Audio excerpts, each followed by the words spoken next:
My guest today has spent a lifetime pushing at the frontiers of art. He's not just one of India's best-known artists, he's also one of the most innovative. But where does his passion come from? And much more importantly, what is he like? That's what I hope to reveal today as I introduce you to Vivan Sundaram. Welcome to the program, Vivan. Thank you, Karan. You know, they say that if ever an artist had the courage to be creative, it's Vivan Sundaram. But in your case, is it all courage or is it also just a little bit defiance as well?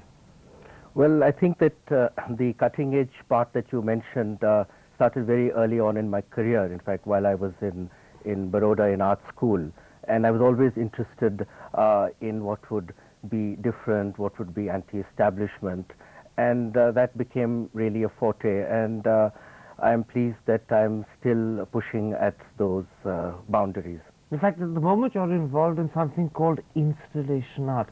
For the layman who doesn't understand these terms, what exactly is this? Yes, I know it seems a bizarre thing to say that what is installation art. I mean, obviously the word isn't a very complicated word, but certainly the concept is, and as briefly as I can put it, the shift that installation art has taken from traditional art is that it has brought the artwork into the space, into the environment, and it's become a discursive work. By discursive I mean that it puts up questions about what art is. It also enters into very many other disciplines, so that a sculpture is no longer just on a pedestal. It can include such sculpture, but it very much acknowledges the viewer who enters the entire space and therefore enters the work. And therefore there is a shift from, if we say art is visual art, this art also includes the body, it has a theatric aspect to it, and so it is in fact very open, very multifaceted, and it takes on very many issues from the personal to the political. It sounds as if you're saying that installation art is not just a simple thing of beauty to be looked at and admired, it's also a way of making a statement and a comment, it's a way of raising issues.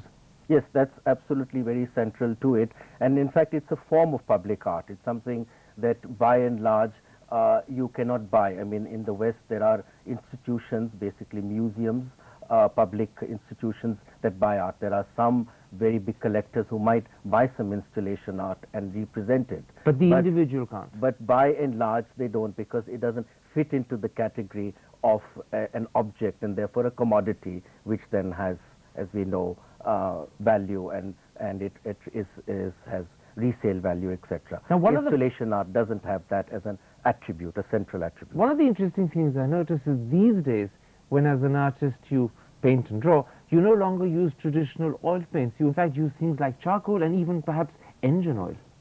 Well, the moment I used engine oil, in fact, was a point of rupture and shift from being a painter and by and large using traditional mediums for almost 30 years. And it's at this point, in fact, I went to New York, and soon after the Gulf War started, and I had done earlier on a series where I'd been to Auschwitz and done work about the war, which I call Long Night, and just used charcoal. But I felt that this war, the Gulf War, which was just over a decade ago, had some different attributes to it, and it didn't have the kind of definition that the Second World War had. But what drove you to engine oil? I mean, how did the you engine oil. Well, the engine oil was, the Gulf War is a war about oil.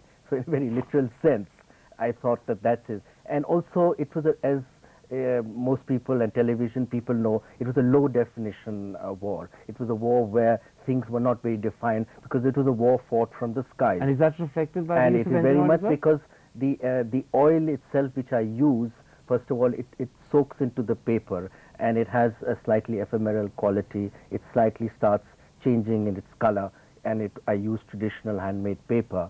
And so this slippage between the strong drawing of the charcoal and this very fluid aspect of the engine oil then allowed me to move into, in fact, moving away from the actual two-dimensional surface to the three-dimensional. But tell me, the audience is going to love to know this. How did you first hit on engine oil? Did you just walk into the garage one day and undo the car?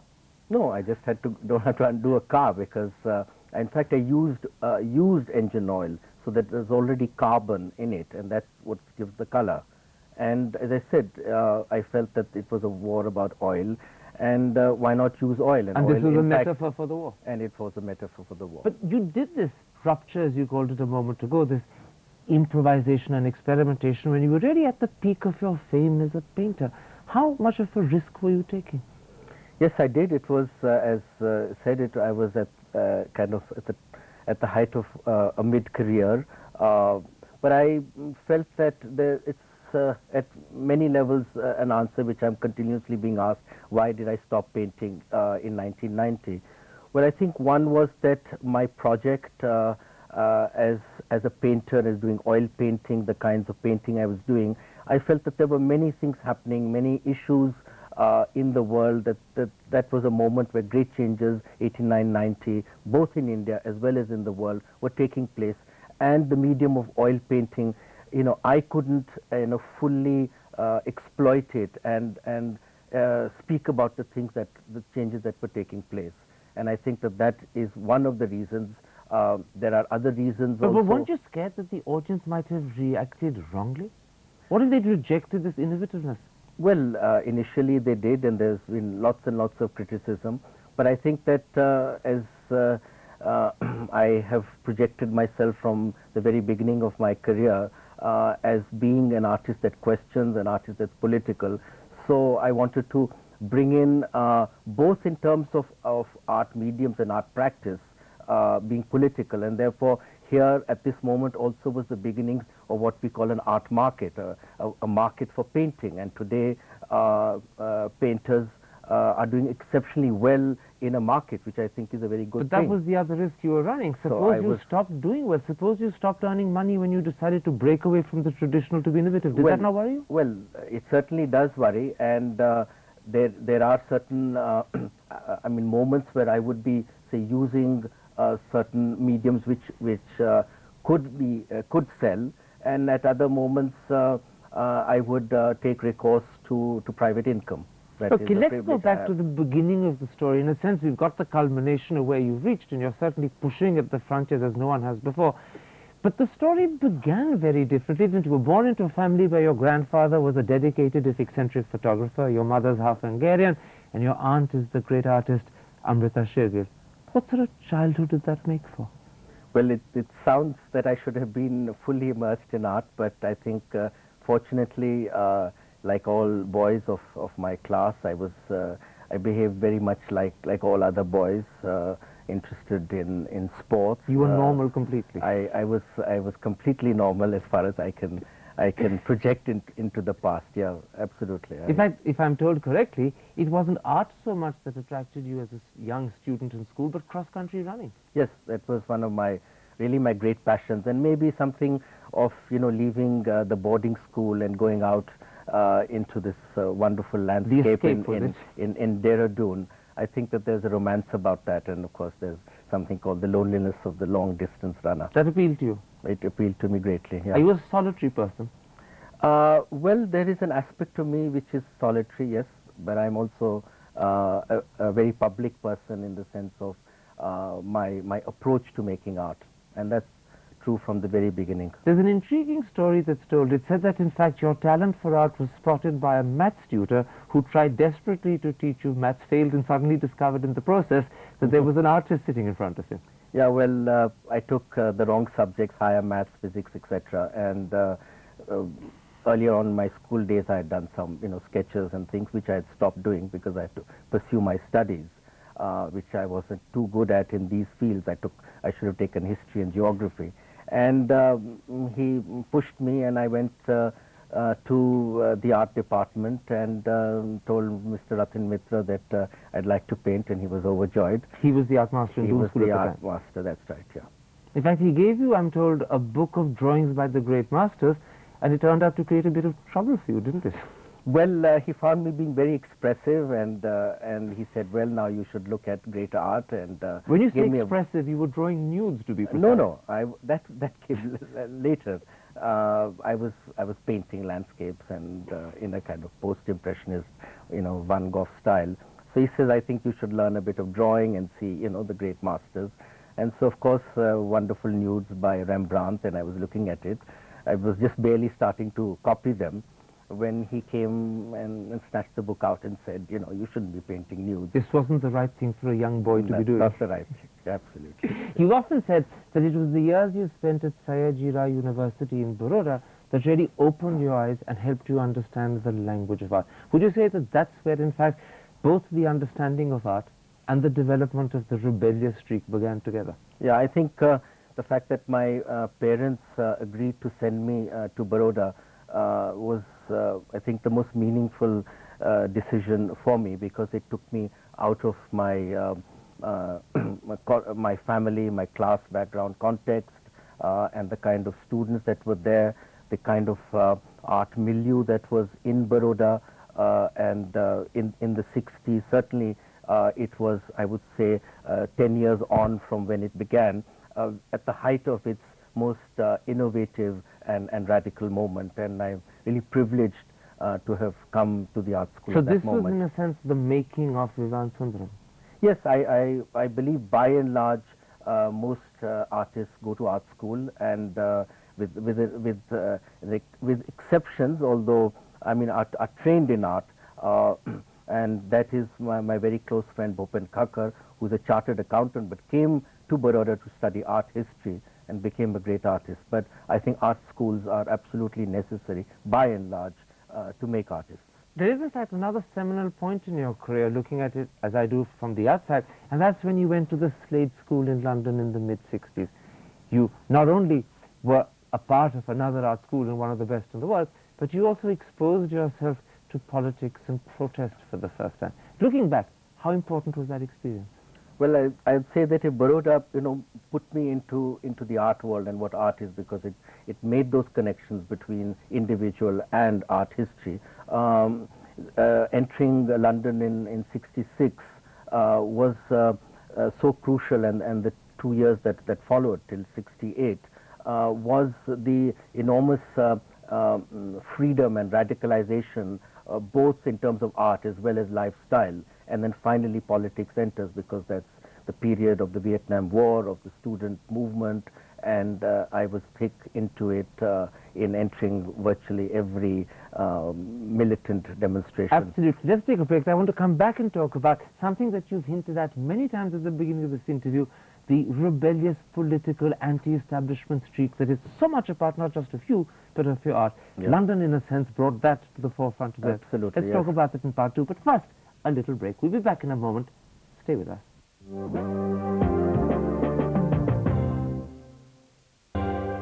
Welcome back. My guest is the famous artist Vivan Sundaram. Vivan, we ended part one at the point at which you went to the Slade School in London. As you said, it wasn't just art that you learnt there, but politics and protest became a part of your life. Did you become a professional protester? Well, during those years, yes, I did. I didn't make art. I joined a commune. I was involved in many kind of anarchist activities that the student movement of May '68 threw up. And I think that in that period, there was this exceptional education of realizing that the world consisted of contradictions, of conflicts, which were both local as well as international. Words like imperialism started coming into my vocabulary. But as I said, it was part of a anarchist student movement politics that But you felt the commitment to change the world passionately. It wasn't just a fad, it was a deep commitment within you.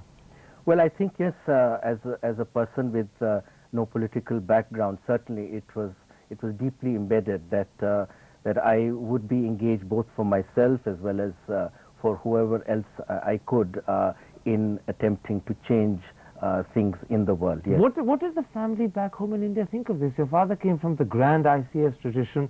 Your family was moneyed, landed. Did they approve of what you were doing? No, they were certainly very anxious and worried that what I had pursued as an art career, in fact, I had, as part of that student movement, rejected art as a bourgeois activity. Did they think they'd lost their son? Well, I think that they certainly did. In fact, you did some amazing things. You said that you used to, and I'm quoting you, love to fight with the cops. Well, when you're on demonstrations, yes, you are put out in front. And Physically so? Physically, yes, of course. You ended up in jail on one occasion for 10 days. What happened? Well, that was one of those anti-Vietnam demonstrations where, in fact, nothing happened. It's a demonstration organized by Tariq Ali, and the cops felt that they hadn't arrested anybody. So when we were all leaving, they just picked up whoever they could, and I was one of the unfortunate ones. And later on appealing against assaulting a policeman, which I had the right to, as the judge sent me to Wandsworth prison for 10 days. And had you assaulted the policeman? No, of course I hadn't. You plead innocent? Absolutely. What was Wandsworth prison like, by the way? It's a top security prison, and I can only say that I have the most memorable and wonderful experience about it. I could go on for 2 hours about it. You sound as if you're almost willing to repeat it again. No, I certainly am not. Now, the other thing you did, as you mentioned a moment ago, is, in a sense, you opted out, you joined a commune. It was very fashionable in those days to do that. Was it fun? It was great fun. It was, I can't tell you that from morning to evening, I met such a large spectrum of people. There was a West Indian woman, and there was the rise of the Black Panthers, the Women's Liberation Workshop. In fact, in this commune, we used to have meetings in this. So every other day there was one other kind of event, and it was a cultural place. And once my a friend, the dance critic Sunil Kothari, brought Yamini Krishnamurthy, who also performed in our commune. Really? Yes. Was she surprised by the media that she was performing in? Well, there were some working class boys when we announced that there was an Indian dancer. They said, "Where are those Indians?" They thought that they were red Indian dancers. But what happened to art all this while? I mean, did it just completely disappear from your horizon? Yes, for 4 years I didn't paint. And as I said, I did want to be a political activist. And I returned to India, and the connections shifted from coming into contact with people from the CPIM, and it's through that Delhi had a very small base of Marxists at that point, some students, and through that I was engaged in small activities. But these are still political activities. These were political activities, but as I said, there wasn't very much happening. But no more clashes with the police. No more clashes. More with the cerebral police. This time. Less no, physical. no, there were. I was demonstrations. We organized different poster workshops and put them up, which was part of a student movement in the early 70s. Did you in the 70s return to art? What was it that motivated you to go back to what was supposed to have been your career? Well, I can say that now one of the top members of the CPIM, Prakash Karat, was a very close friend of mine, and he realized that I wouldn't make a very good political activist. And at that point, the Communist Party had very few intellectuals or artists with them. And he said, I think that if you pursue your career as an artist, you could do much more for us and for the movement than being a political activist. And I took up his advice, and I started a series of drawings based on the great poet Pablo Neruda, a series called The Heights of Machu Picchu. And that's how, in fact, Vivan Sundaram, the artist, actually was born. Well, no, I had, before I left in '66, I think a major exhibition, which was... in Bombay? In Bombay. But then you you almost disowned that side of yourself, and now this is a resurrection, was it not? That's right. Tell me something. Obviously, politics has been an important part of your life, and it remains an important part. How important is it as a motivation for your art? Well, I think that, both in terms of subject matter as well as in the image that I project myself as an artist, yes, I do see a very direct relationship. And here I'm not necessarily defining politics as with a particular party, but that I do believe that there is a very strong relationship between all art production and the political sphere, because it is received, it circulates in society, and whether it circulates as an art commodity object is a form of politics, whereas there is also a politics of engagement, of questioning and critiquing the society, the system, the contradictions wherever one can do. So it is central. In fact, during the emergency, you did a series of cartoon-like drawings of Indira Gandhi. That was, in fact, Vivan Sundaram making his comment on what was happening, but as an artist. Yeah, very much so. It was a very direct comment, and I, in fact, started first a large kind of authoritarian portrait of Indira Gandhi in '74, and then when the emergency started, in fact, before that, I had already started a series suggesting the kind of authoritarian aspect of Indira Gandhi, and then in June 76 when she announced the emergency. 75. Sorry, 75. I had already started this series. I exhibited it during the emergency here in Triveni Kala Sangam, thinking any moment I could With be a certain arrested. amount of encouragement, I'm told, by George Fernandez. No. George Fernandez came to this Neruda show, and he was not so interested in my exhibition, but he said that I have just come back from my party conference, and I showed a portrait of Indira Gandhi, the poster that she released, which formed the basis of my this authoritarian portrait that I did, and I made a little moustache under her nose, Hitler-like. and he said, you can get that from the Congress Party office, and I did, and I based that portrait. So that's the only indication. Today, of course, it's not just art, it's not just political activism. You also support and champion several causes. You're a trustee member of SEMAT, and you're one of the forefront fighters against fundamentalism. How important is that side of your life? Well, the moment when, as I said, 89, 90, when I kind of stopped painting and moved into installation art, it is also the moment of the tragic death of Safdar Hashmi, and I became one of its founding trustees, and I'm activist till this moment. And I think that for me, a relationship with an organization which has a cross section of people, it's a kind of open platform, allowed me to be able to be the artist as activist. The artist also, I would like to bring in a word or a concept called the curator, an artist who curates and conceives exhibitions. And so I have conceived many exhibitions as part of the collective of SAMAT on a number of issues. And I think that this is a way of bringing a large spectrum of artists who on their own are not necessarily political, but would like to be associated with an organization. And I can say, I mean, in every moment, whenever there have been crises or issues that we brought up, we have had 100, 150, and some of the best artists responding to our appeal. Today, you're almost at the point when you're going to be 60. I think that happens next year, in fact. Is the spirit still as restless as it used to be, or do you think you're slightly calmer and perhaps more in control of your passions? Well, passions is a word which doesn't really constitute my way of thinking. I think that I'm questioning, I'm critical, I'm self-reflective, and so I'm not the romantic, passionate artist. But yes, I believe in an art that pushes and questions and critiques, and I hope that I have many, many more years to do it, and I have lots of ideas. And your fans hope that as well. Vivan, thank you for a wonderful interview. Thank you, Karan.